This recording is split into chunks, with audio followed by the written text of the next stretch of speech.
Support comes from ServiceNow. We're for people doing the creative work they actually want to do. That's why this ad was written and read by a real person and not AI. You know what people don't want to do? Boring, busy work. Now with AI agents built into the ServiceNow platform, you can automate millions of repetitive tasks in every corner of your business, IT, HR, and more, so your people can focus on the work that they want to do. That's putting AI agents to work for people. It's your turn. Visit servicenow.com. At Rocket, we believe everyone deserves their shot at the American dream. So if you're feeling locked out of home ownership, we're here to give you back the keys. We're opening doors, breaking down walls, and doing everything we can to turn renters into owners. And we're not going to stop until we help everyone home. To find out more, visit rocket.com. Rocket, own the dream. At Sephora, we've got what you want because you're obsessed with your skin and we're obsessed with what it needs. Sephora has the best products to help you get beautiful, glowing, radiant skin. With an extensive, inclusive range of results-driven formulas and in-store beauty advisors to help you find exactly which are right for you, the best skincare is only at Sephora. Sephora, for all your skincare. This podcast is supported by Progressive, a leader in RV insurance. RVs are for sharing adventures with family, friends, and even your pets. So if you bring your cats and dogs along for the ride, you'll want Progressive RV insurance. They protect your cats and dogs like family by offering up to $1,000 in optional coverage for vet bills in case of an RV accident, making it a great companion for the responsible pet owner who loves to travel. See Progressive's other benefits and more when you quote RV insurance at Progressive.com today. Progressive Casualty Insurance Company and Affiliates. Pet injury is an additional coverage and subject to policy terms.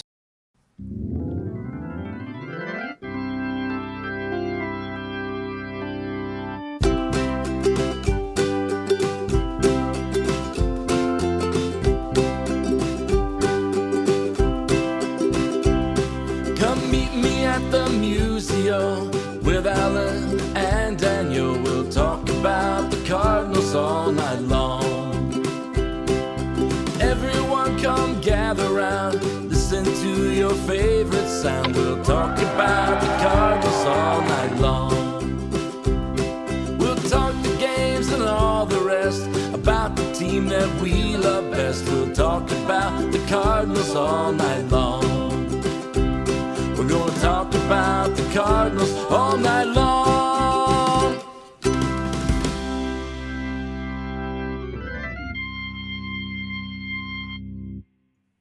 Good evening and welcome into another edition of Meet Me at Musial. I'm your host, Daniel Shoptaw at C70. With me this week, against my better judgment, it's Kyle Reis, the I would say the clown prince of minor league baseball. I don't know. Has somebody already got that or not? I'm not sure. You're trying so hard to find words and none of them are working.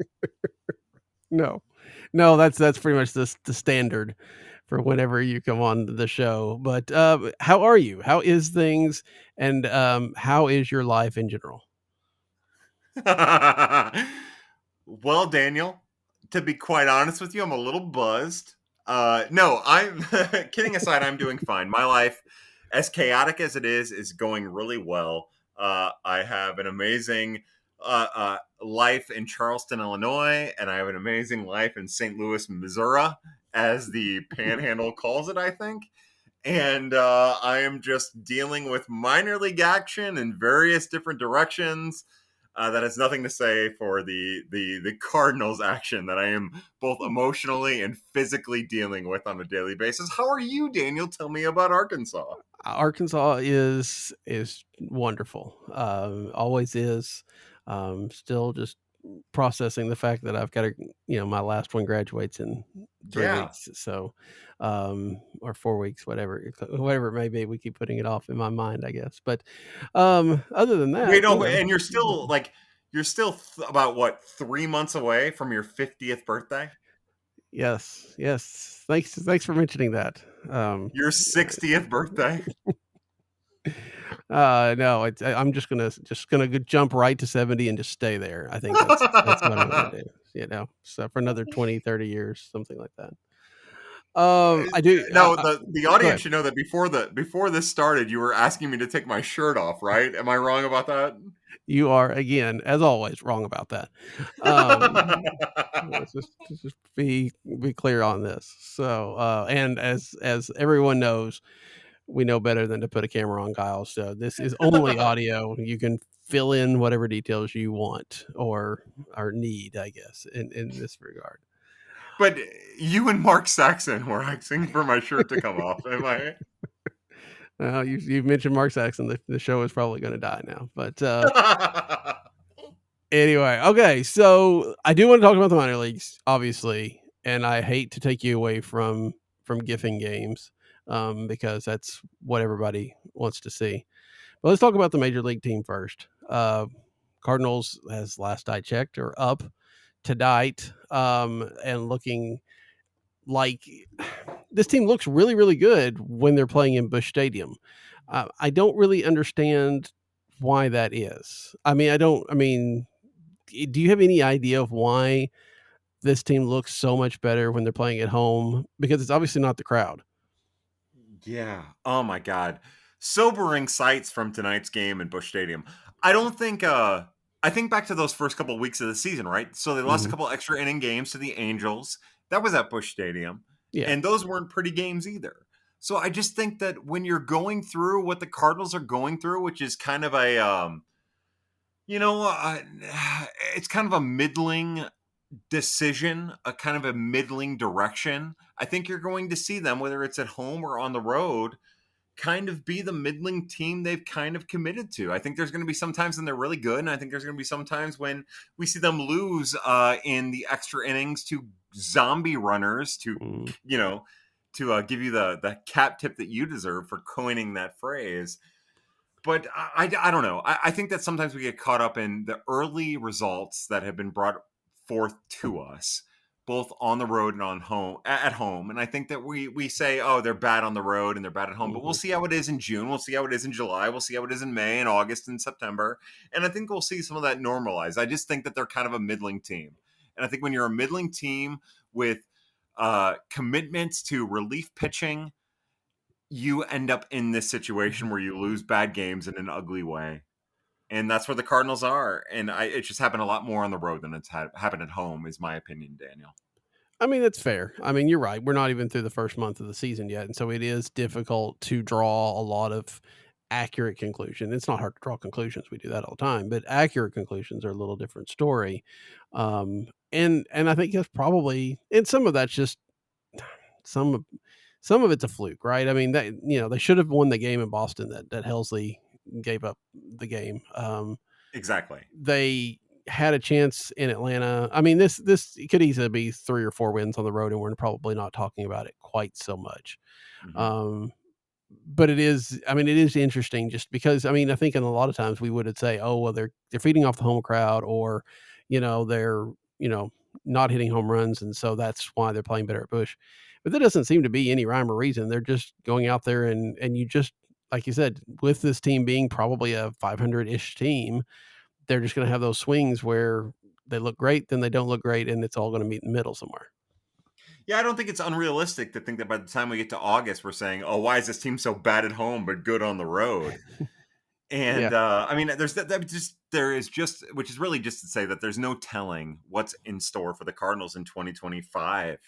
That if that is the year we're in, who really knows? To be honest with you, Daniel, I don't think it's fair to put that assumption on anyone. But I just think that I think as we continue on with the season, if there's one thing I feel like I've learned from 2022 and 2023 and 2024, as different as all three of those seasons have been, it's that each major league season is its own beast. And you can take a little bit from each season with each manager, with each roster. And really, what you're trying to do is just hope for the best in each year. And I feel like that's where we're at with 2025 as we start to kind of like feel out what we've seen in the 30, 25 games, whatever it is that we've already seen. And I just don't think we've learned anything other than the inactivity with bullpen management is really what's put the Cardinals in the situation that they're in, whether they're at home or on the road. Yeah, I think that is very that has definitely become the weak spot on this team, and it was a spot that you could easily see that coming, just because we know how bullpens are, right? We know that if you're great one year, you're probably not going to be great the second year. That people were going to take a step back. Now, I don't think anybody expected, or most people didn't expect Ryan Fernandez to stumble the way he has, and maybe not Jojo Romero, although there were some signs there for that. But I think it was interesting, and maybe you were not as surprised. I don't know that I was terribly either, that Ollie Marmol comes out so hard on Wednesday saying these guys got to pitch in the major leagues because that's where the games are. And then today they turn around and send Ryan Fernandez down just like we thought they should. I don't, is it they're rethinking their plan, or is it they just don't have a plan? I think that it's a combo of the two, right? I think it's easy to say it's one or the other. And I think that when you're in those moments, especially this year, right, where it's been about trying to develop players, you want those players to work through adversity to try to get on the other side of it in a positive way. Now, Daniel, I'm on this podcast, and I don't know how this ended up happening. I don't know why anybody, but I'm on this thing called Wednesdays with Walton on the Scoops Network. Mhm. And as Brian and I have talked about over the last 3 weeks, this Ryan Fernandez move should have happened weeks and weeks ago. And the Cardinals are under some kind of illusion that you can develop relief pitching. And I feel like the only thing I've learned in the last decade, as baseball has changed and modernized in a very aggressive way, is that there's no such thing as developing relief pitching. I don't know where this idea got into anybody's head. You're either elite or you are recyclable. And I think that's what I said to Brian. Who really knows? I'm drunk at least 45% of the time. Probably 75% of the time, if we're being honest. But that's really the gist of when it comes down to relief. We're relief pitchers. You're either elite or you are recyclable. We saw it with Matt Bowman, and we saw it with Seth Manis. We saw it with Trevor Rosenthal. We've seen it most recently now with Ryan Fernandez. We've seen it with Jojo Romero. All of these guys, and that's just how relief pitching works. It's such a delicate balance. It's such a difficult job to have. And all of these games that we've talked about on the road, for the most part, have been lost in the bullpen. So to think that the Cardinals, and again, to kind of quote what Ali has said, what the front office has said, to think that you can recover and develop relief pitching is a fallacy. And if you're living in that world, then you are probably wrong. You are either elite, you're either Ryan Helsley, you're either, Aroldis Chapman, or you are Matt Bowman. And there might be some stuff in between those two, but that's just to say that next year you're not going to be what you're expected to be. So I think that's what's feeding a lot of this, because I think a lot of other people between the starting rotation and the everyday lineup, whatever amalgamation you want to have up there, is doing everything that they can to try to win games. It's just the bullpen has really been the letdown for the Cardinals in 2025 as we talk about, 25 days into April. Yeah. Yeah, it has, and you're right. I mean, we've seen, I mean, that's one of the knocks on Mo for a long, long time, right? Is his inability to create a bullpen. And last year it felt like he finally got it right? He went through and got things in minor league trades, and he signed, free agents, got a Rule 5 guy, kind of just scattershotted his way, and it worked. But then to think that, okay, you've got it figured out and we're going to run it back is, just a dangerous assumption. I don't know that you can ever do that with a bullpen because, like you said, either you're the elite guys or you're developing starters and maybe a closer, and anything in the middle is just whatever you can pick up. And if you get a good year out of them, great. You probably need to go on and move. I mean, you think about Giovanni Gallegos, who had 3 or 4 good years. That's incredible for what we see out of most relievers. And you could see that start to leak too. At 2 years in, you could feel that start to leak. And that's why in his 4th year, he was gone. He was DFA'd. There's no such thing. And it's the worst part about baseball, potentially, other than the zombie runner, as you quite brilliantly coined that phrase, or Manfred's man, or whatever you want to call it. But other than that ridiculous runner who starts at second in extra innings, it's my belief that the variables that change from reliever to reliever, from reliever to reliever. I don't know what a lever is. I think it's something you pull in order to win it slots. I'm not 100% sure, but from reliever to reliever, that's it's just such a delicate balance. And more than likely, when they start to leak, like we saw with Giovanni Gallegos 2 years before he was done, or Jojo Romero last year, once they start to leak, they're done.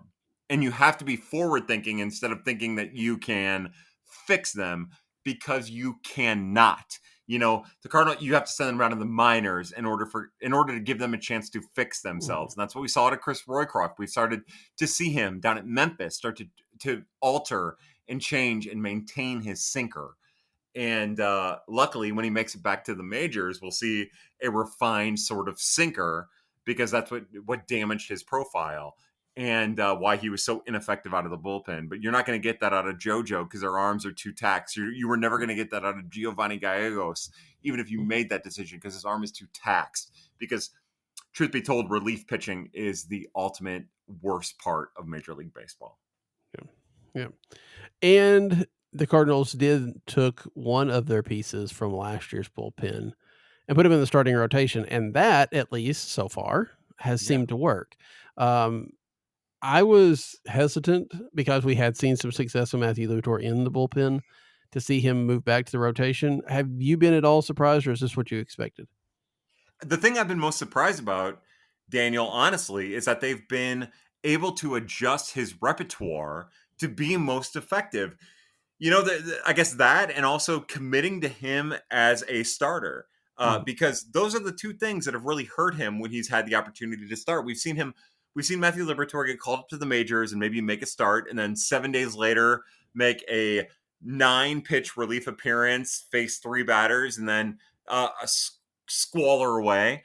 And now we're seeing him actually get a real chance to be a starter and also use his best pitches to be as effective as possible, mostly led by and pushed by a slider, and also diminished fastball and sinker usage. Although later in starts, he's been using his sinker with consistent velocity, mid-90s, 94, 95, 96 sometimes, but mostly 94, 95 velocity.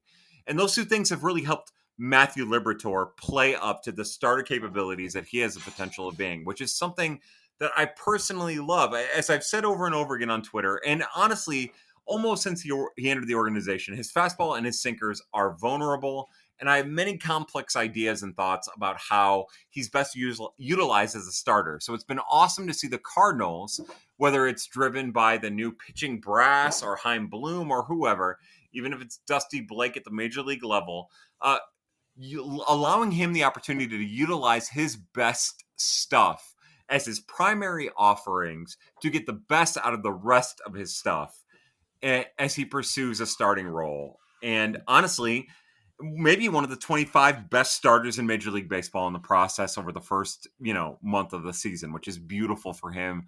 And, thankful for him, because he's been through a lot as he, not only understanding the mental side of the game, but the mental side of himself, dealing with some of the strains and stresses that we don't see as regular human beings out of the spotlight of, the incredible pressures that come from being a major league star.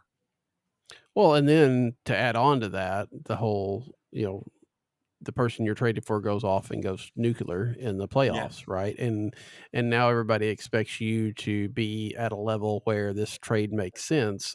And, for so long, it hasn't. It's nice you're right, to see him finally kind of step out of that shadow to some degree. And I think it's been long enough. I mean, Randy Arosarena's name's always going to be tied to his, but I think it's also to the point where we can kind of look at him as himself and not as the return on a trade. I hope so. I hope that we can look at it that way. I hope that there's enough distance between all of this that we can be as objective as possible.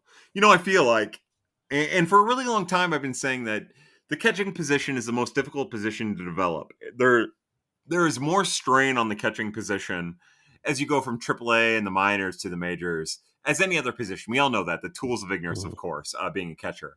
But I do think that when you're asking somebody to be a starting pitcher or to have, in Liberatore's case, an undefined role at the major league level, an uncommitted, undefined role, I think that you're asking too much of those players. I think you need to have, in a lot of circumstances, a very defined, a very, I guess, finite role for those players to at least come up and have success. And I feel like guys like Tommy Edman, Paul DeYoung, even Brendan Donovan to a lesser degree, who have come up to the majors, played positions they haven't really played at the minor leagues and have had success, have kind of altered not only Cardinals fans, but the Cardinals in general, their ability to wager just how hard it is to have major league success after having and finding minor league success.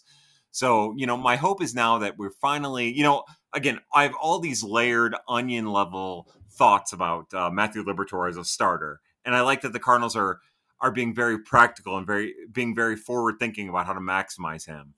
I just think that I think and I hope that they're not so forward thinking with someone like Matthew Liberatore that they can't take a step back, analyze what they've done with Matthew Liberatore in the past, as far as like booing him back and forth between being a reliever and a starter and not committing to him in either position. And hopefully they don't put other minor leaguers in that position. That's my hope, Daniel. Well, and then we'll see if a change in front office styles will matter to that, especially as Heimblum spends a lot of this year in the development part. What will that mean when he gets into the major league level? We don't know, but hopefully that is a chance to be a little bit more defined with those spots for these guys. And that was kind of the idea that they were going to have this year. And I think we've seen mixed results on that. I mean, Jordan Walker's been out there pretty much every day, even though he's still not, producing necessarily offensively the way we thought. So they're still running him out there every day. But Nolan Gorman has taken a lot more time to get traction. It feels like now maybe they're going to go ahead and give him those runs. But it always surprised me that they took so long as they did to let Gorman get out there and play when that was such a focus of this past offseason. That's what happens when you have layers and layers of depth at the same position, really, because you can only play second and third, and you've got all these players who you want to do the same thing with Nolan Gorman, where you want to give them an opportunity to show themselves off, and they only play limited positions. I will say that this is something I've been thinking about a lot with Nolan Gorman, and I think it's worth mentioning too, and of course remembering that he also had a 10-day IL stint in there that kind of sways all this. Now, he wasn't getting reps to start before he got on the IL stint, and they were trying to give those reps to Alec Burleson. I just feel like since he came off the IL, we need to view it different than on a full season scale or the beginning of the season scale, and more of like, how has Nolan Gorman been treated since he came off the IL? And I feel like the Cardinals have been pretty liberal using him against both lefties and on a daily basis. And I think that they've been really good about using it that way. Those 10 days on the IL have really helped them kind of understand what Alec Burleson is at this very moment, which is somebody who has not seized an opportunity presented in front of him. So I have my concerns. I will always have my concerns about the long-term sustainability of Nolan Gorman, mostly because he's really trash against high fastballs, on the fringes of the zone, and then he can usually be beat pretty easily by breaking pitches in front of the zone, sometimes, not almost always, but sometimes in front of the even home plate. But pitchers don't pitch him that way, or organizations don't pitch him that way, so it's all about his ability to capitalize on the opportunities presented in front of him, and he's been doing that pretty decently since he came off the IL. And again, for me, when I view his season, because of how weird it was at the beginning and because of the IL stint afterwards, I view his season starting when he came off of the IL, and it's been pretty positive ever since. So it's amazing. It's going to be interesting to see how organizations react and respond and go back to pitching him what I would consider to be effective and no-brainer, even though they're not pitching him that way right now. So I guess that's all just to say that, like, Nolan Gorman is doing well in the opportunities he's been presented since coming off the IL, but I think it just speaks to the larger issue with the Cardinals, which is a roster construction issue that does not seem to have had any type of pressure release, honestly, Daniel, since 2018 or 2019. I remember in my drafts at Birds on the Black, I have a roster of redundancies, a draft called a roster of redundancies. And I tried writing this article for 10 straight years almost at this point, and I could never get ground on it because I didn't know how to articulate my thoughts well enough. And it was just basically that this is like, not only is it the same players kind of like regurgitating themselves on the 40-man roster, but also like what's to come next is just the same players kind of regurgitating themselves on the major league roster without anything on the high end. So I know that's not a good lead in to whatever your next question will be or whatever your thoughts are as I rambled on for 7.5 minutes or whatever.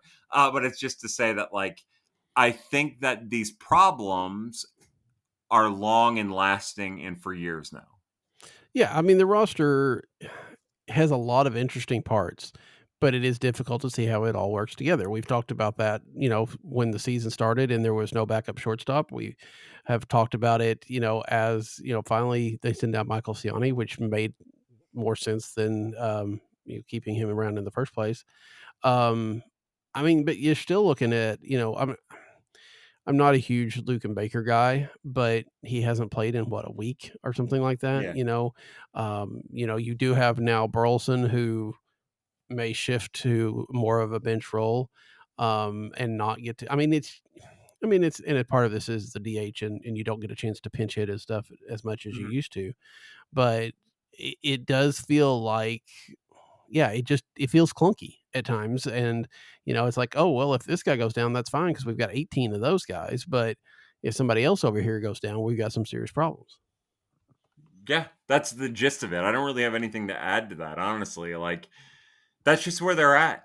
And the redundancies have kind of started to flush themselves out because there really isn't anything, I guess, left to backfill. You're hoping JJ Weatherholt recovers from whatever stomach virus he was dealing with and in a year is ready to backfill. But like, other than that, you're hoping that somebody's bad enough on the 40-man that Jose Barrero can backfill, or Michael Hellman when he comes off the MILB IL can backfill, or whatever the hell Ryan Valade is. Who knows even if that guy exists? I know that I watch him every night for Memphis, but he's a person and who plays baseball. But yeah, it's just to say that like their depth isn't the best either. You look at that Memphis lineup today, and I looked at it and I thought, I don't know who any of these people are, and none of them came from the Cardinals organization. So it's so delicate and it's so frustrating that I don't know how to properly articulate it or even really fully understand how we got to this point, that it's so frustrating. Yeah. And then you get this, weird thing where it seems like they can grow catchers on trees to some Yeah. degree, right? I mean, Ivan Herrera, who hopefully will be back soon, but then you've got Pages and you've got Pozo, who has come out of nowhere, right? Just being signed. And then, you've got Crooks and Bernal, and you've got kind of all the way down, really feels like you've got some sort of interesting catcher. Yeah. And, you really only need two of them. So I don't know what you do there.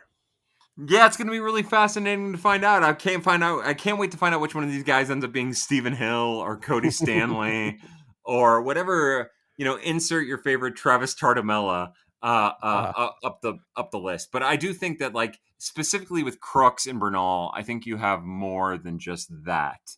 I'll be honest with you. I thought for sure Jimmy Crooks would end up flaring. Like, I don't know. I thought he ended up flaming out a little bit at AAA, and he's been every bit of what he was at AA. And I think that is a fascinating thing to watch. I really do think, they've got guys down the levels, but it really is going to come down to Leo Bernal and Jimmy Crooks, because I don't think Ryan Campos, bless his soul, I don't think he has all of what you're going to need. He has all the fundamentals. He has all of the intangibles to be a major league catcher, but I just don't know if he has enough of the skill to make it happen. Same kind of thing with Sammy Hernandez.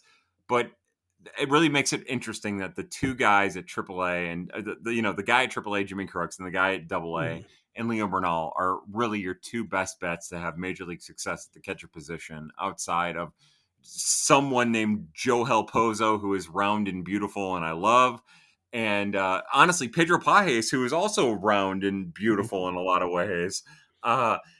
And also Ivan Herrera, who is normal size and less fun because of it. So, I just think that we're going to find out a lot about the catchers, but I'm not sure. And it's worth mentioning over and over again just how delicate it is and how hard it is to develop catching, how long it takes for catching to really click at the major league level, and also how much of a runway you need in order to eventually click at the major league level, and how those 5 guys are there. Between Pages and Herrera and Pozo, who I could not be any more impressed with. I could not imagine him being as advanced as he is and as smart as he is and as major league ready as he is. He's kind of like Jose Martinez, but at the catcher position in a lot of ways. Yeah. And I think that between those 3 and then Jimmy Crooks and by the way, real quick. So I got a puppy and I have a girlfriend, of course. As you can hear her laughing in the back. I mean, we know, we see how that ranks too, right? The puppies. She would say this. Ashley would say the same thing. But I've got this puppy, right? And this puppy is at my feet right now, and I can see her. And I don't know how you expect me to talk about Joel Pozo and Ivan Herrera. Like, what do you want out of me, Daniel? What are you trying to do to me? But no, that's all just to say that I love my puppy, and these other catchers can suck it. I don't know what you want me to tell you, but no, they've got a lot of depth at the catching position. They're all interesting. They all do it their own way, and I'm just really excited to see how Aggie ends up becoming a catcher for the St. Louis Cardinals. Yes, I mean, why not? Why not? Did you see where Coach Tron, the bullpen catcher, adopted a dog at the bar, Pooches in the Park thing? I did not. Oh, that sounds awesome. Yeah, got one for his kid. It was a very cute little puppy, and so yeah, check theirs. I think the Cardinals put a bit on that out this week, so you might have to look at that. But yes, dogs are good. Honestly, if I could get Aggie on the show here instead of you, I would have probably booked that. But she wanted more money. So look, Aggie's she's represented by Rosenblum. So you're really gonna have to do your work in order to get Agnes on the show. I just don't think I can. I think we'll just have to move on from that and just deal with you. So yeah, that's. I don't know. I find it very interesting the catching position and to see what happens with that. I mean, like you said, it is difficult to develop a catcher, and so you don't want to see them shift Ivan Herrera before they have to. Yeah. But there's a lot of guys coming up, and he's probably the. I mean, tell me if I'm wrong, but he's the best bat, right? So if anybody's going to move off the position, it's probably him. But then where does he go? Because I don't think there's a spot for him. So I don't know. It's really interesting because of those catchers, the only one who hasn't shown cracks, between whatever Pozo is, I'm gonna ixnay Pozo out of this, but like between Pages and Crooks, Bernal and Herrera, the only one who hasn't shown cracks as they've walked up the ladder is Bernal. Even Crooks, we've seen him start to spring some leaks. Ryan Campos, 4th round pick in 2024, we've seen him start to spring some leaks with his arm strength. The only one who has not is 20-year-old Leonardo Bernal. Pages at the plate, Herrera again behind the plate. The only one we've seen who has kind of just continued to grow and mature and get better is Leo Bernal, and he's still so far away as a 20-year-old trying to make his name at Double-A. So I don't think it's fair for any of us, even with Crooks knocking at the door, to think that Crooks could be the full-time catcher, or to think that it's right to take Ivan Herrera and move him to a DH spot or a first base spot and trade Wilson Contreras, or take Ivan Herrera and move him to a corner, or take Wilson Contreras and move him to a corner. I don't think we're there yet, not only because of how difficult it is to develop catchers as a catcher at the major league level, but because a lot of these guys just aren't there yet to even consider as a major league option. I just think that we need, and that's one of the beautiful things about this year, although there's been frustration with it, is we need to continue to show patience with the bats. Again, bats and the starters. Hopefully McGreevy gets himself a chance, but I don't feel the same way about relief pitching because I just don't believe you can develop relief pitchers. I just think we need to be very patient, very deliberate, and understanding throughout the 2025 season what each one of these players is and are and what their best and worst is. Yeah. And it's not like it was, when Carson Kelly and Andrew Kisner coming up. You don't have that immovable force there at catcher, so it makes it a little bit more interesting to see what there's not an obvious decision necessarily. I mean, there's decisions that seem right to us, but there's not okay, well, Yadier Molina's going to be back there, so it doesn't really matter if you have a backup catcher or not. So, Yeah. I think that's interesting.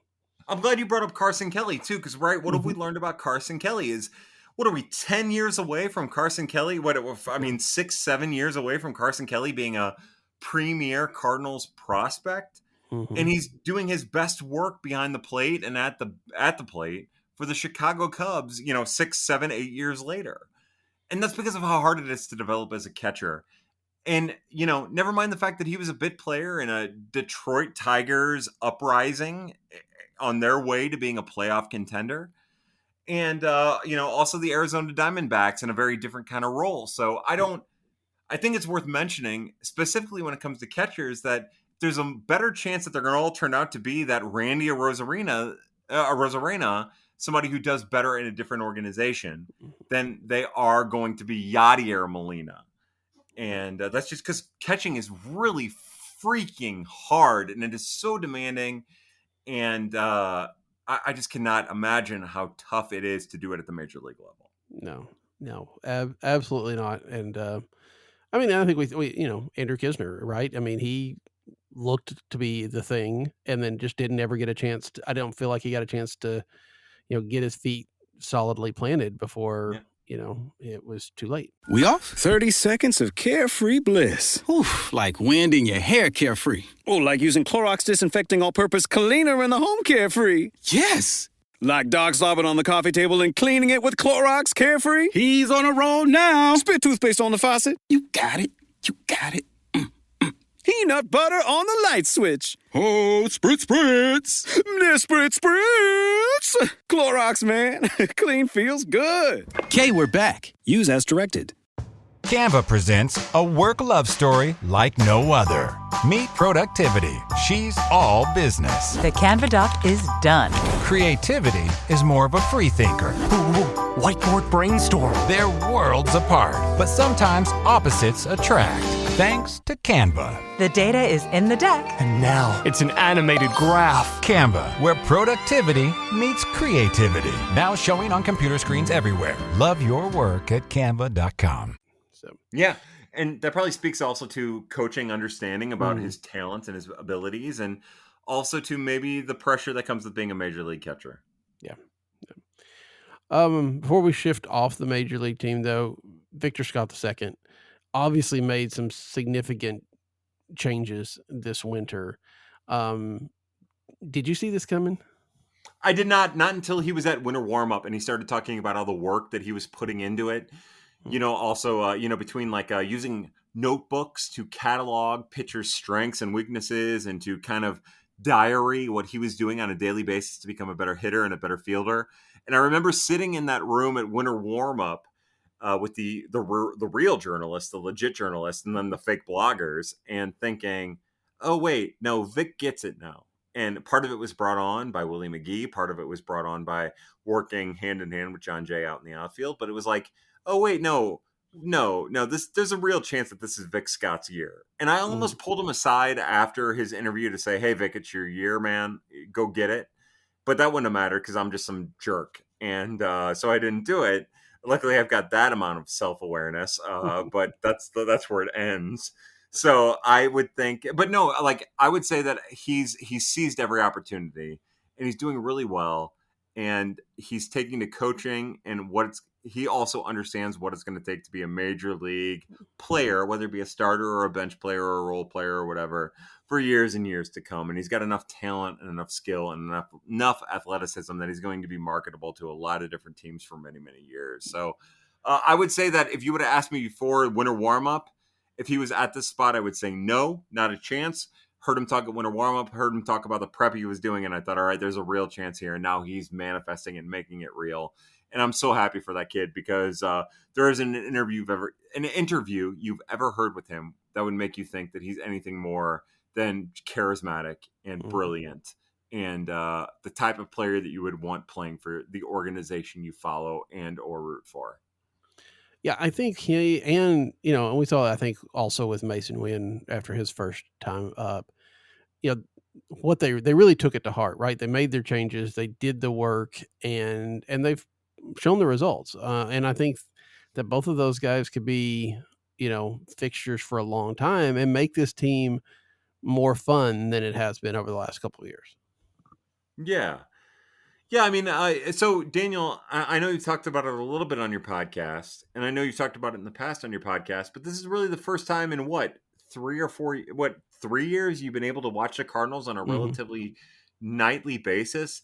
Not to put you on the spot, but like, what has stood out for you about someone like Victor Scott, or not even Victor Scott, just about this team in general that you maybe didn't process while listening to on the radio, and that is very prevalent to you as you watch on a nightly basis? I mean, just being able to really see Victor Scott, right, run in the, Yeah. watched him steal a base before we got on tonight, and it's, not usually close, right? And just that kind of dynamic approach that doesn't translate when you're watching on game day.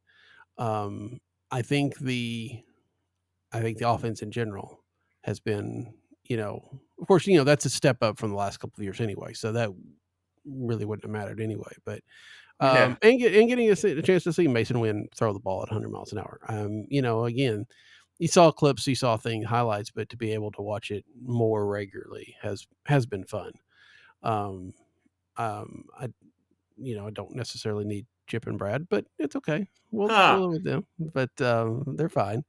But yeah, I think it's just nice to be able to put it back on and have it on, even if it's more than background. But yeah, I think that's the biggest part of it, and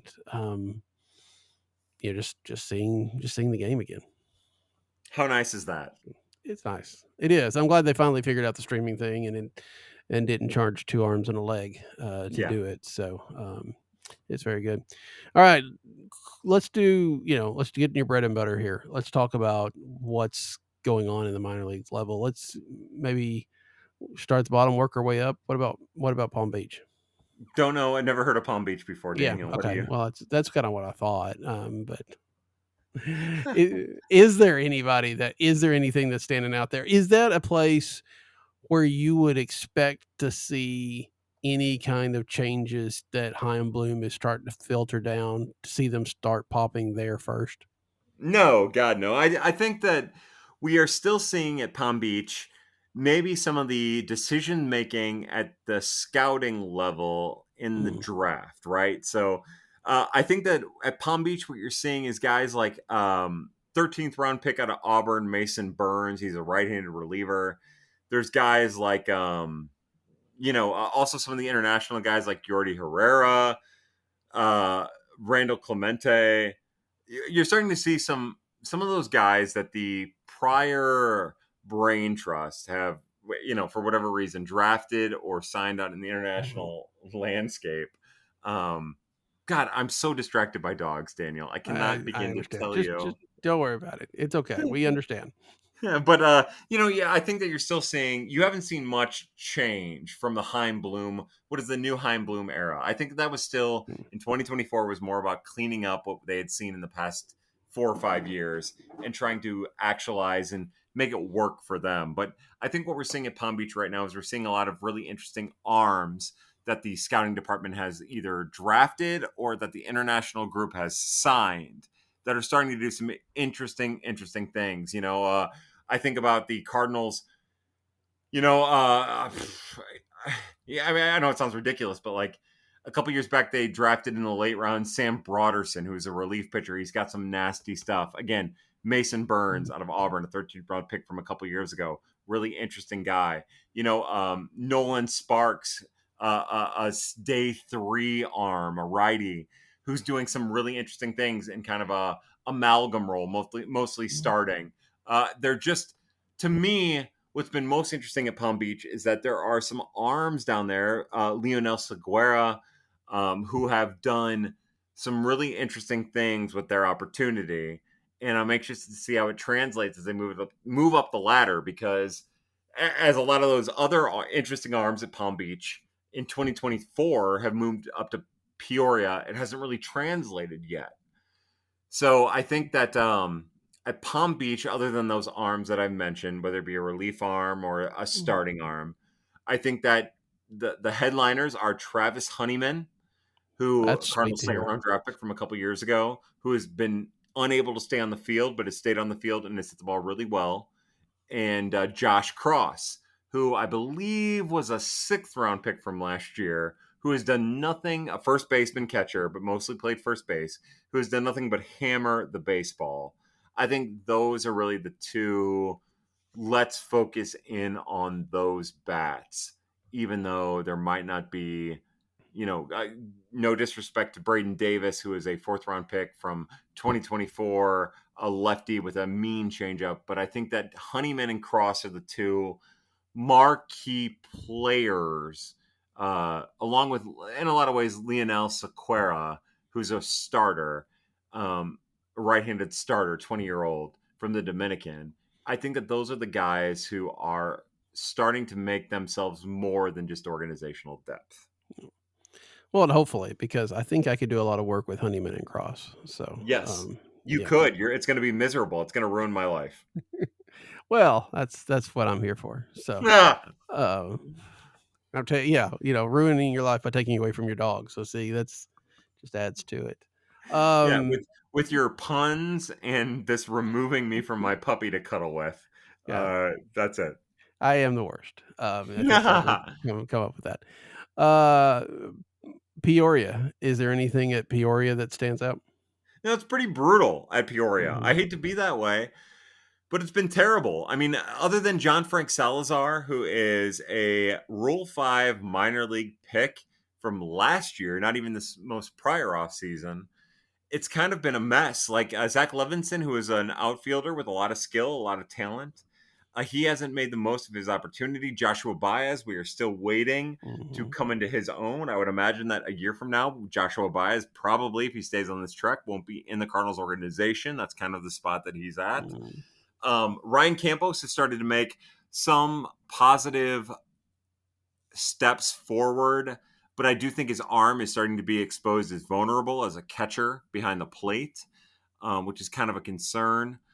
But his bat is starting to come alive, and unfortunately, Juan Bin Cho is kind of in the same spot that Joshua Baez is. None of these guys at Peoria are taking advantage of the opportunity presented in front of them. And I'm a big fan of Miguel Villarroel, and even he isn't doing much.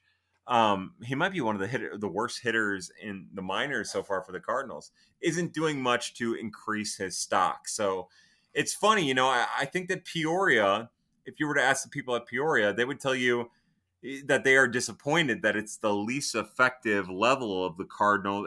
High A is the least effective and least interesting level of the Cardinals at the minor league level. So hopefully one of those guys, if not multiple of those guys at Peoria, some of those names I mentioned, take a step forward and help propel the Peoria Chiefs and also the Cardinals organization from a national standpoint to the next level.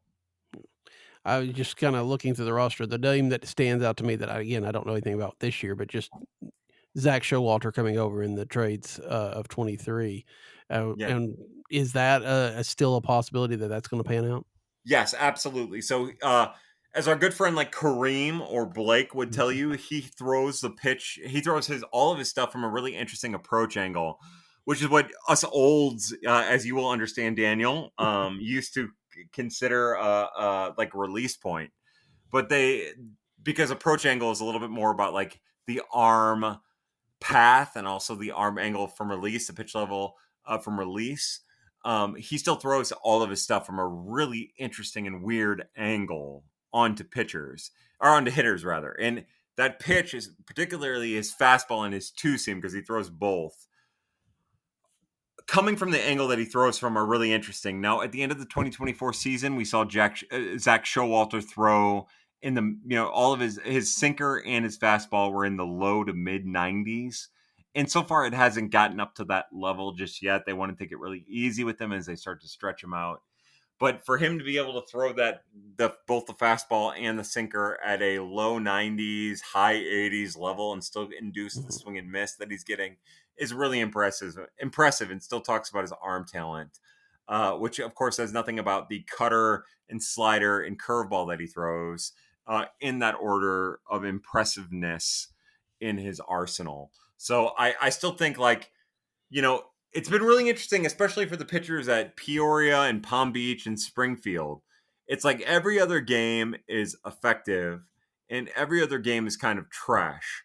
And Zach Showalter in particular has dealt with that, but he's also dealt with going back and forth between relieving option, being a relief option, and also being a starting option. And that seems like it's been something that's been going on organization wide. And I don't really have an answer for that. I can only speculate, and that's that they're just hoping to find what's best for each pitcher in each role.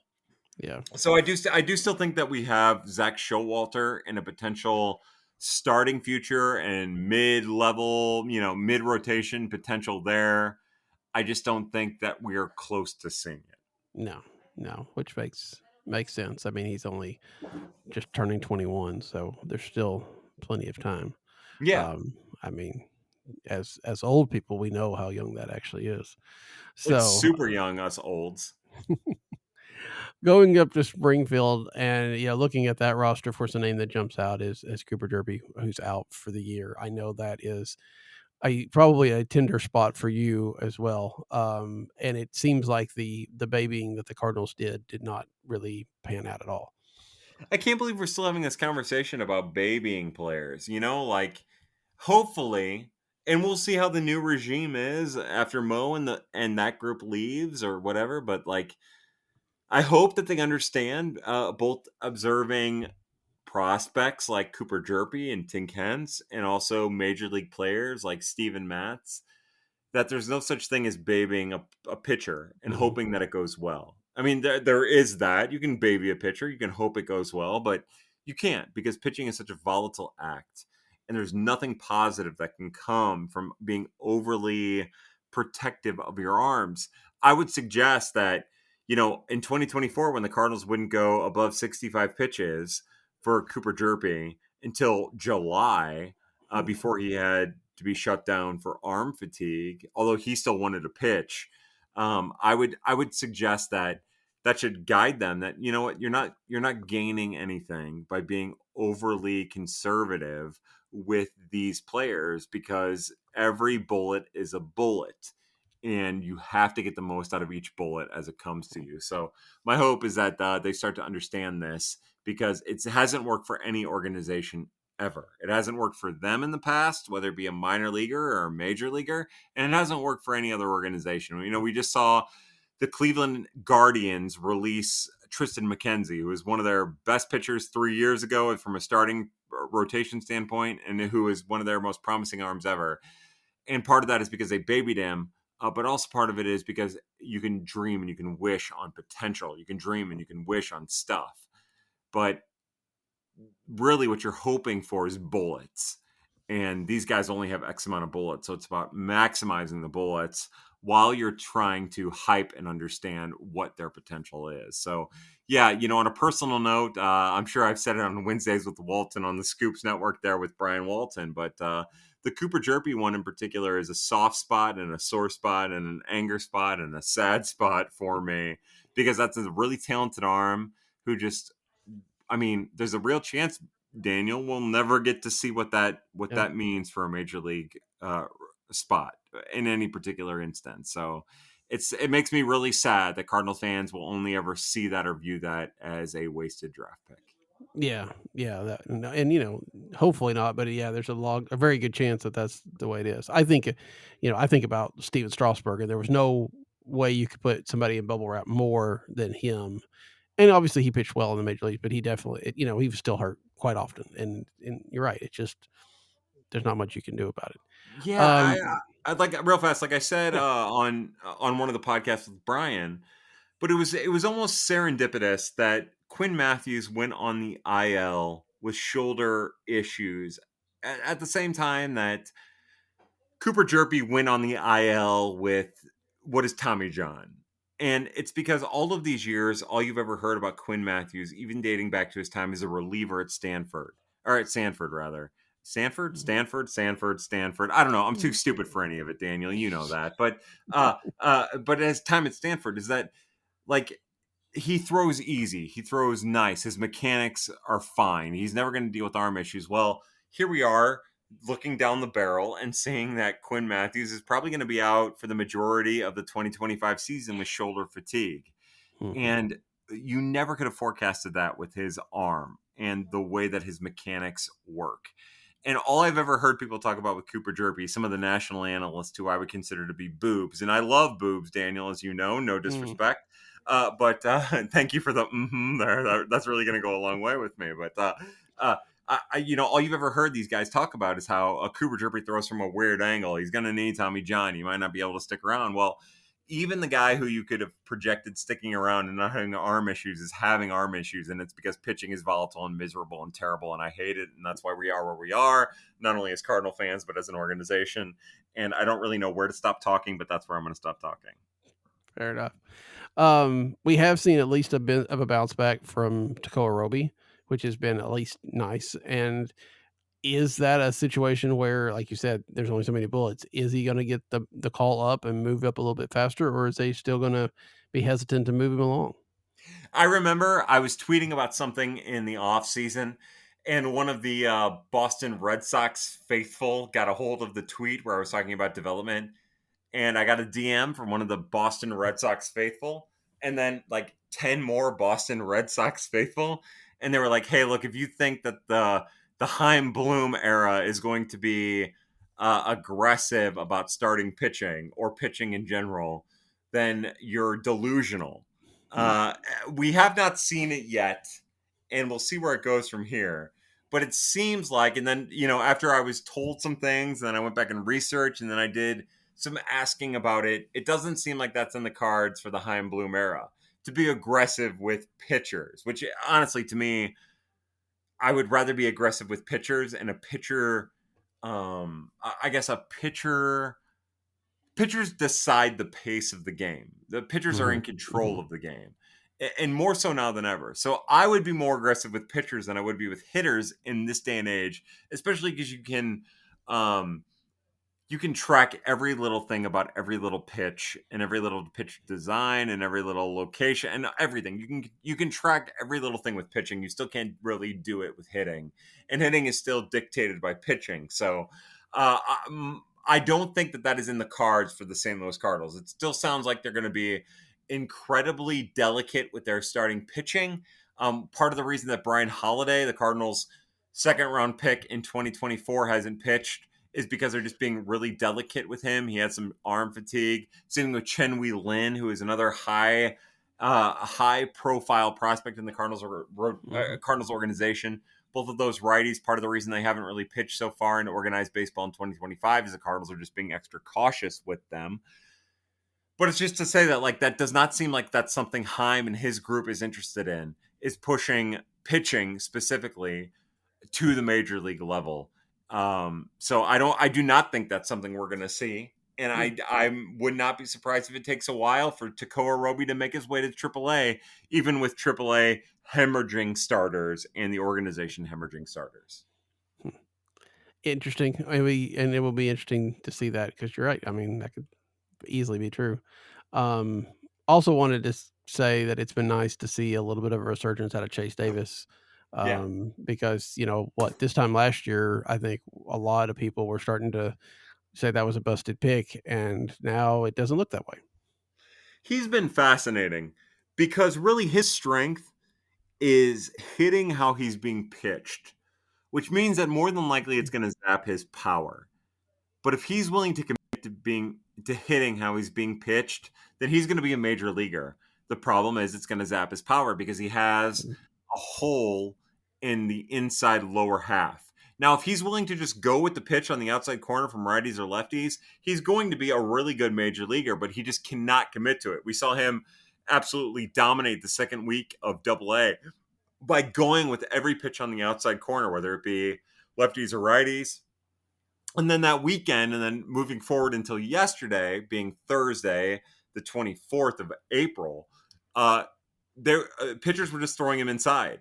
They'd move him outside and he wouldn't swing because it'd be balls. And then they'd move him inside and he'd ground it to first base or second base, or he would just strike out. So he's going to have to worry. He's going to have to learn how to be aggressive in the right circumstance, because that's really where his hole is in his approach. And if he can learn that, if he can figure that out, then yeah, you're talking about a real major league corner outfielder, maybe something along the lines of, again, Randy Arozarena or Lane Thomas, maybe some better version of that. But he's not near major league ready yet, even though it has been nice to see him start to understand what he is capable of. It's just that he still has a long way to go to maximize what he is capable of. All right, and that leaves Memphis, the island of misfit toys, I think is what you were basically calling it a while ago. It's weird. Is there anything? I know a lot of familiar names because we've seen them in the major leagues or something like that, but they're also, except for maybe Michael McGreevy, nothing that stands out as something that we might see soon. Nope, they're terrible. No, like real fast before we get to Memphis, I do think there are some other things we need to talk about with Springfield. Okay. Not to diminish. Like all week, JJ Weatherholt, the Cardinals' first round pick, has been dealing with stomach issues, dealing with some kind of virus. But the week before he started dealing with this, he had really started to come to life at Double A, and I think that's really important. Now, his power is as a left-handed swinger, is to the left field gap. So I don't know exactly how that's going to translate at the major league level, but he played really well in the field at both short and second.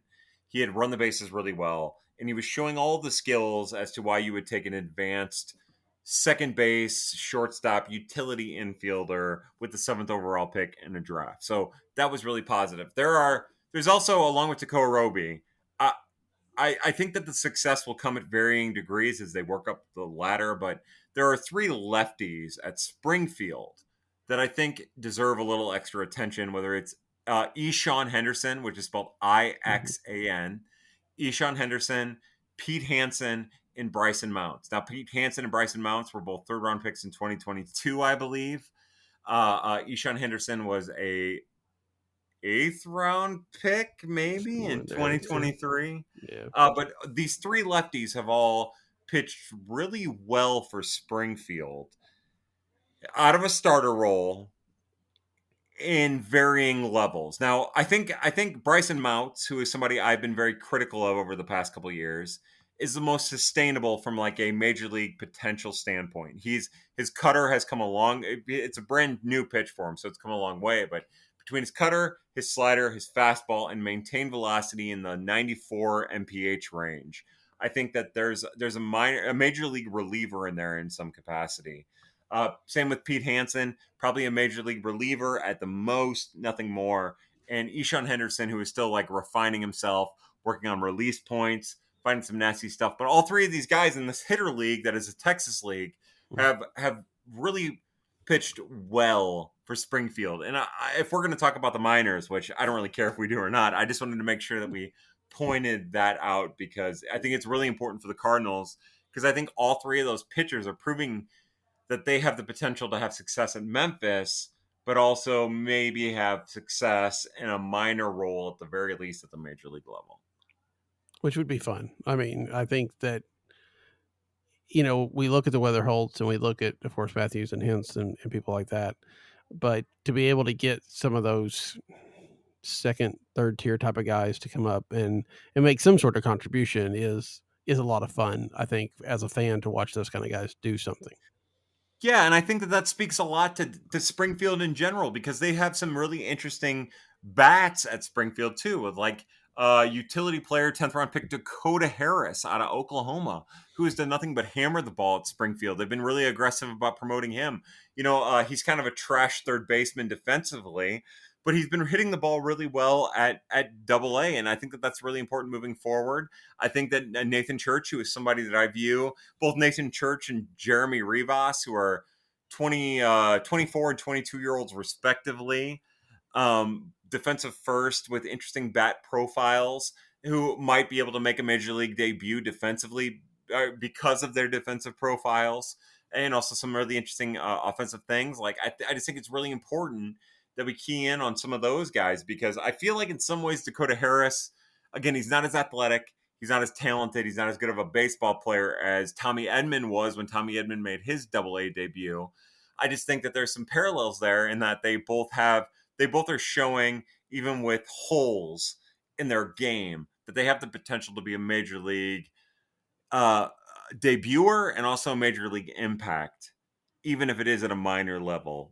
So I think the Springfield team, which, as I ramble and as you hopefully zone me out, not just you, Daniel, but the rest of these people who are listening to us, I think that what I'm trying to say more than anything about Springfield is that, whether it be RJ Yeager or Jeremy Rivas or Connor Church, or not Connor Church, that was somebody I worked with, Nathan Church, or Dakota Harris, I think they have some really interesting players on that roster that might eventually make a major league debut. And I think that that's the most interesting team in the Cardinals organization. I'm still scarred because anytime we hear Dakota, I start thinking of Dakota Hudson. And so I'm still working through that in therapy, I think. Yeah, me too. I don't even tweet out about Dakota Harris because it's too much for me, Daniel. I know. You're a very sensitive person. I'm sensitive. I'm a sensitive boy. I'm emotional. Okay, so now the misfit toys of Memphis. Does anybody? I mean, Andre Granillo looks. Is he a possibility if they start to really get into this? Let's rotate bullpen arms. I'm hopeful. He still has some vulnerabilities against lefties, which would make it very tough. But yeah, look, I think, with as bad as Ryan Fernandez was, and the data showed us why. He had diminished fastball and he had a diminished slider. And I'm really glad they went to Riley O'Brien today. That was absolutely the right move to make. I could see a situation in the near future where we see Chris Roycroft once his 10 days are up, where we see Ryan Ludis, who is somebody that I do not understand why he has a 40-man spot. Other than that, he's helped them develop a algorithm to value players. But he didn't rig it to make them value him. Yeah, right. It was like, all of a sudden our most valuable player is Brian Ludis because he created this algorithm. And that's it exactly. So, look, I do think, Rodrigo Munoz got hammered in one of his appearances, but I thought he was really decent with the Cardinals. I think they have options there. And I would think that Andre Granillo, when used properly, would be more effective than Matt Swanson sitting on the bench because he's a terrible relief pitcher. Look, I'm hopeful. Today, I'm hopeful that some of these relief options, whether they're on the 40-man or otherwise, get a chance to make a major league debut and also carve themselves out a role in the relief side of the Cardinals, bullpen. But when I look at that Memphis starting lineup today, and I pulled it up, Daniel, you know me, I'm not going to pull up anything if I'm talking to you. I'm going to sit here, I'm going to talk into my computer, I'm going to wait for a dog to show up, and I might drink an adult beverage here or there and stare into the void. But I did pull up the Memphis starting lineup on 4/25/25. And Jose Fermin, who is not a major leaguer, Cesar Prieto, batted second, he's not a major leaguer. Jose Barrero, who's a fun player with a lot of tools, but is also a failed major leaguer. You have Matt Koperniak, who probably deserves a chance, but is not a major leaguer. You have somebody named Ryan Valade, who plays all over the place, but is terrible at all those places. He's not a major leaguer. He failed. And then Matt Lloyd at first, Gavin Collins at catcher, Brian Torres at right, who is a poor center fielder, and he needs to be able to be good at center, and who is also ran from independent baseball, and then followed by Mike Antico. And that is one of the worst Memphis lineups I've seen in a really long time. And that is somebody who is a fan. That is coming from somebody who is a fan of the first four bats in that lineup, being Fermin, Prieto, Barrero, and Koperniak. So we are back to that part in the Cardinals' life cycle where it is exhausting to actually watch Memphis bat outside of the first couple bats. So I don't even like watching them. I mean that. I know it's terrible. Like, I'm rooting for Prieto. I'm rooting for Fermin and Barrero and Koperniak and all these guys. I'm rooting for all of them, but none of them are particularly good. None of them, other than Koperniak, really have a chance to be a major leaguer. Barrero, again, he just needs somebody to teach him how to be a major leaguer, and then maybe he's fine. But it's just a really, really bad lineup in a lot of really, really bad ways. I always think about Derek Gould a number of years ago was talking about the donut hole in the minor leagues, that there was talent coming up, and then there was a gap, and then there might be more talent. I mean, listening to what you were saying tonight, it almost sounds like there's two donut holes, right? I mean, the Memphis area, and then maybe Peoria or Palm Beach. It just feels like you've got a little bit of talent there at Springfield, but the system is struggling. Daniel, if you're going to have a donut, what kind of donut are you going to eat right now? What do you think? I'm having just a plain Long old glazed John. donut because I am a boring person. I mean, I just have a plain glazed donut for the most part. No. Yes, of course. Come on. You're better than that. No, I'm really not. I think that we've established that a long time ago. So, what donut are you having? What kind of donut I'm going to Yes, eat? I just asked you what kind of donut are you having. Okay, so Daniel, I really like the chocolate cream donuts. Okay, there you go. What about jelly? Do you like a jelly donut? I'm not big on filled donuts. No, I mean, now granted, if they're there, I mean, they're free, then who knows? But for the most part, no. If they were at Blogger Day, if they were to wheel in a cart of donuts, you would only eat a glazed donut? Well, I mean, I probably wouldn't be able to get to them before you did. So, whoa, hold on a second. I mean, and plus, I mean, there's a lot of bloggers in there, and you're wheeling in free food. We have seen what happens when free food comes in. So, was the dessert cart the funniest moment of Blogger Day we've ever had? I still can't believe they did that, and that thing did not last. Did not last at all. So, my favorite moment ever. Yeah, it's good. It's better than Mo always giving me grief about my questions. So I will take the dessert card. Hey, you're gonna ask him a question this year, right? You're not gonna be scared like you were last year? If I have anything, I'm sure we'll have plenty of questions to ask Mo. Like, are you regretting that you ever decided to do this, and that kind of thing. But yeah, I'm sure that everybody will have. I mean, last time is there's a lot of different questions that you can. You don't have to focus necessarily on just this year, but a little bit more perspective could be interesting if he wants to go at it that way. I have no less than 3 dozen questions that are all inappropriate that I want to ask him. Well, yeah, I know, and I every year think this is going to be the last year, mainly because of that. So I know that you probably haven't done the deep work that I know you have done in the past. But just as a brief, overview, maybe, what do you think about the upcoming draft and the Cardinals pick? Yeah, I feel the same way, and I hate feeling this way because I hate conforming. But I hate, I really feel like everybody is dead on with the fact that the top of the draft, as the Cardinals draft 5th overall, is kind of weak as compared to other top 5, top 10 draft picks that you might otherwise be able to draft in other drafts. Mm-hmm. That's not to say that I don't think the Cardinals are going to come away with a good player at 5. I think that they're going to either, get a high-end player, or they're going to save a bunch of draft pool money, draft somebody that they really like, and then you reallocate that money with either their 2nd-round pick or their competitive balance pick. I just think that, when I think of the top of the draft, whether it be left-handed pitcher Jamie Arnold or Cardinal legend's son Ethan Holiday, there's a right-handed pitcher named Seth Hernandez. He's a prep kid who's really impressive. Iva Arquette, a shortstop in the collegiate ranks, who I'm big on. I just think that the worst direction they could go is someone like Merrick Houston, who is a shortstop out of Vanderbilt, who is a kind of a safe pick. And even then, if they can get him at the right price where they can reallocate some of their funds deeper into the draft, I don't really have a problem with it. Which is just to say that as everybody has kind of complained and whined about the top of this draft being kind of a low, high level talent draft, I think that the Cardinals could do really well at 5, whether it be saving draft bonus or getting their guy at 5. So I've done a little bit more research, and I would say I'm kind of like in the middling stage of my research.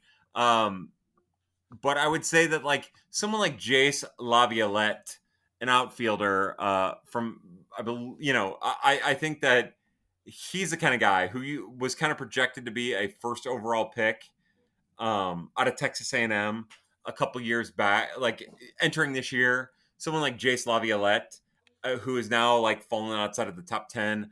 That's the kind of guy that I could see the Cardinals drafting at 5. Drafting him, signing him, saving $500,000 and then reallocating that later in the draft in one of their later picks. I could see that really working out for them, which is just now as I ramble and I try to catalog and categorize my thoughts. It's just to say that I think the Cardinals are in a good spot at 5, even in a high-end diminished draft, to capitalize on what the Major League Draft is in its essence, which is total and utter chaos. Is this I don't want to say make or break, but is this a very important draft for Randy Flores? I don't think so. I mean, look, I think every draft is important for every group of scouting. I don't think this year is any more than it was in the past, because I guess if I was to put myself in Chaim's position, not in Randy Flores' position or any of the scouts' position, but if I was in Chaim's position and I was taking over, I wouldn't look at this draft. This would not be the draft that I would evaluate Randy Flores and his group. I would look at past drafts. Like, what have they been doing? And then, of course, I would do some of the research and I would find out that, Grandpa Gary LaRocque is the reason why these guys have been drafting, a poor fastball, really good secondary, what is essentially relief pitchers that you hope can develop more. Then I'd be like, oh, wait, I need to start over. I need to encourage this group to draft what I think we can get the most out of them from a development standpoint. And then I would say that not this year, but it would actually be next year's draft if I was taking that perspective. Once they finally get a feel for how I operate and how the development staff operates within the scouting staff and how the communication works, what the development staff needs from the scouting staff, I would say it would actually be next year's draft, especially because they can't draft in the top 10 next year. Mm-hmm. It'd be next year's draft that would be of the utmost importance for Randy and his group. Okay. All right. Last question. You've mentioned that you are on Wednesdays with Brian Walton, a very respected member of the St. Louis media, a guy that has been doing prospect stuff, forever. You recently, semi-recently, were on the Cardinal Territory podcast with Katie Wu, who is obviously a legend in the St. Louis community. And I just want to know, when did you go mainstream? Daniel, I've always been mainstream. Please, Daniel, I'm a mainstream boy. No, never. And to be honest with you, it's almost comical that these very intelligent and very respected people think that I am that. I think what happened was that one time you and some other jerks tweeted out that I was like, oh, hey, whenever Kyle's on, we get views. And these poor dumb people who I love with all my heart were like, oh, okay, we'll have him on. And and then they were probably like, oh wait, this is a total disaster. Why would I do this? And but no, like, kidding aside, my brother Scott told me the other day, he was like, hey, did you know that your episode with Katie Wu is like the second most viewed or most listened to podcast with Katie? And I was like, no, I don't know that. Why would I know that? You think I'm gonna listen to this trash? I know what's going on in my head. I can hear the words I'm saying. It's all trash. Why would I listen to it? Why are you listening to it? Why is anyone listening to it? But yeah, look, it is an honor to be a part of it. I think it says more about the way that America has crumbled than anything, Daniel. Is really what I think. I think that you have put in a ton of work over a ton of years, and you have revolutionized how Cardinal fans look at the minor leagues. And I'm not discounting anything like Brian Walton has done, because like I said, he was there first and he's been doing a great job. But you have you have done this and done this in an entertaining way, and I think have done a lot to raise the level of for people to know about, not only know about prospects, but to maybe have a better feel for what prospects should be, that they're not all going to be Cardinal Hall of Famers. And I think, you're getting some recognition for that. I'm very interested to know what Brian Walton's liability insurance is for whatever you might say, but on the whole, I think is as well rewarded. Daniel, I agree with you. I'm a revolutionary, and I'm glad you said so, word for word. And with that, we're getting out of here before things get even worse. I've got the Cardinal off day guys, Ben and Ben, coming on next week. But until then, for Kyle, I'm Daniel. Good night. Hey guys, have you heard of Goldbelly? It's this amazing site where they ship the most iconic, famous foods from restaurants across the country, anywhere, nationwide. I've never found a more perfect gift than food. Goldbelly ships Chicago deep dish pizza, New York bagels, Maine lobster rolls, and even Ina Garden's famous cakes. So, if you're looking for a gift for the food lover in your life, head to goldbelly.com and get 20% off your first order with promo code GIFT. That's goldbelly.com, promo code GIFT. Faraday presenta Ojos con Alergia y Picazón contra el Jardinero. Y el ganador es Faraday Extra Fuerte. Para aliviar la picazón de los ojos por alergia, actúa más rápido y supera a Claritin y Flonase aún a las 24 horas. Faraday, adelante. And make sure I get my words right. Because I got a decent chance of getting fined, and my wife, Michelle, gosh darn it. Hi, everyone. Rich Bray here with a look back at the day Cardinals third baseman Fernando Tatis hit 2 grand slams in the same inning. On April 23, 1999, less than 7 months after Mark McGwire set a new single-season home run record, Tatis became the first player in Major League history to hit 2 grand slams in the same inning. Only 9 previous players had hit 2 grand slams in the same game, and it marked just the second time a pitcher had allowed 2 grand slams in the same inning. In fact, the only other time the Cardinals hit 2 grand slams in the same game was in 1929 when Jim Bottomley and Chick Hafey accomplished the feat. Quote, "You've got a better chance of winning the lottery," McGwire said afterwards. The Cardinals acquired Tatis the previous year as part of the trade that sent Royce Clayton and Todd Stottlemyre to the Rangers. In his first full season with the Redbirds, Tatis was off to a strong start with 4 home runs and 11 RBIs in 14 games, heading into the Cardinals' April 23rd matchup with the Dodgers. Originally slated to bat 5th against Dodgers starter Chan-Ho Park, Tatis was moved up to the cleanup spot after Eric Davis was removed from the lineup due to a hand injury. It turned out to be the perfect spot for Tatis to take his place in Cardinals history. After the Cardinals stranded 3 runners in the first 2 innings, Darren Bragg led off the 3rd inning with a single. Edgar Renteria drew a walk before McGwire followed with another single to load the bases and bring Tatis to the plate. After Park missed with his first 2 pitches to Tatis, he threw a fastball over the plate that Tatis drilled over the left field wall for his first grand slam of the inning. With a 4-2 lead in hand, the Cardinals kept piling up base runners. When Tatis' spot in the order came around again with 2 outs in the inning, the bases were once again loaded. This time, Tatis worked a full count before hitting a slider for his second grand slam. Quote, "I'm not sure it was going to go," Tatis said. A kid in the stands grabbed the home run ball, then sold it to another fan for $80. That fan then gave the ball to Tatis after the game, along with the advice that he should donate it to the Hall of Fame. With the score now 11-2, Dodgers manager Davey Johnson mercifully replaced Park with Carlos Perez, who retired J.D. Drew to end the inning. In 2 2/3 innings, Park had allowed 11 runs on 8 hits and 3 walks. The game marked the high point in what proved to be the best season of Tatis' career. Finishing the 1999 season with a .298 batting average, 34 home runs, 107 RBIs, and 21 stolen bases, all of which were career highs. The following year, a groin strain limited him to 96 games, and in December of 2000, the Cardinals traded him to the Expos in a 4-player deal that brought back Dustin Hermanson and Steve Klein. Across 11 Major League seasons, Tatis hit 113 homers and drove in 448 runs. So that's the story of how Fernando Tatis hit 2 grand slams in the same inning for the Cardinals. For more St. Louis history, visit stlredbirds.com or follow me on Twitter at Remembirds, REMEMBIRDS. Thanks. Power against power here. A fastball to Tatis with the bases loaded, no one out, 2-0 the count. That would be my guess, and I think that's what Tatis is looking for. Let's see how they play it. Park is set.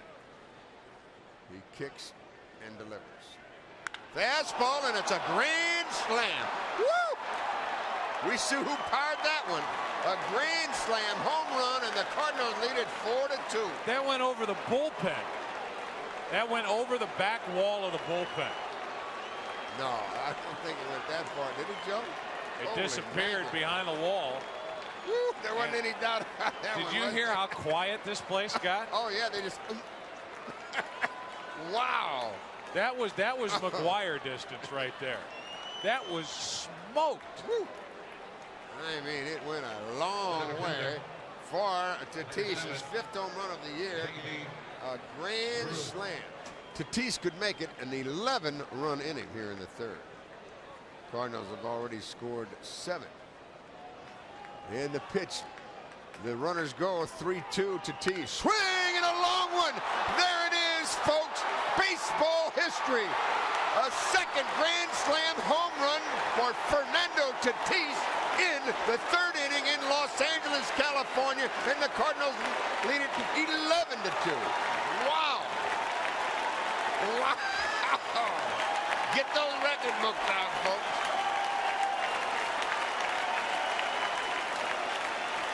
The date, April the 23rd, 1999, and we've just seen Fernando Tatis hit 2 grand slam home runs off of Chan-Ho Park in the 3rd inning, a hanging slider, and the fans here at Dodger Stadium are giving him a standing ovation.